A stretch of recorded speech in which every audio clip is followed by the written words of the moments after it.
Mapagpalang araw mga kataba. Meron tayong nilupak sa kamote, no? Iba't ibang klase ng nilupak. Pwede kayong gumamit ng kamoteng kahoy.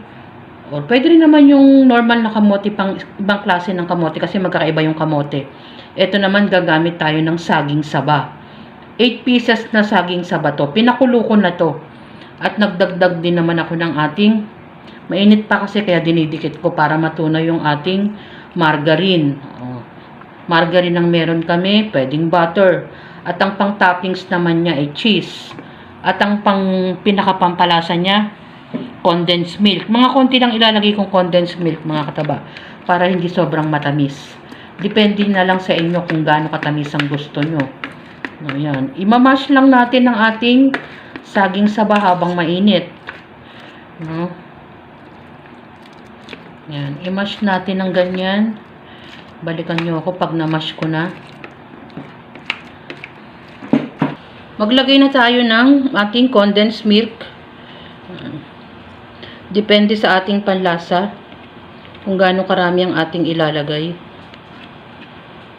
Inayos muna natin ang ating condensed milk. Tingin ko matamis na to. Tama na muna yan. Nasa sa atin kung gaano katamis. Saka natin i-mix.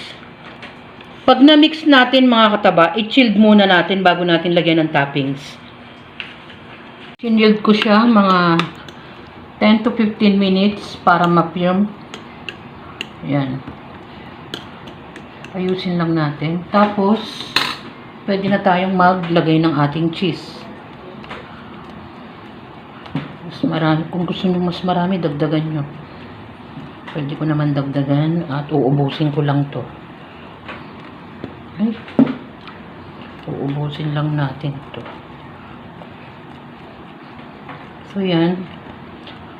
Dagdagan nyo na lang ng cheese. Panibagong dessert naman, mga kataba. Yung saging naman. Saging saba lang yan. Ginawa naman nating nilupak. Version naman ng saging. Ang kanyang mga ingredients ay margarine. Siyempre, kapatid ng margarine ay kung walang margarine, pwede namang butter. No, mga kataba? At konting condensed milk. Kung walang condensed milk, sugar naman. Pwede rin mga kataba. Depende sa ating panlasa kung ano yung pwede nating ilagay at kung ano rin naman yung meron tayo sa bahay. At ang ating pang toppings ay cheese. Yan ang ating simpleng nilupak ni Mama Taba. Enjoy, kumain at maging masaya. Pwede nyo nang ipang terno yan sa kape, mga kataba. Salamat sa panunood! At bye! Ingat mga kataba!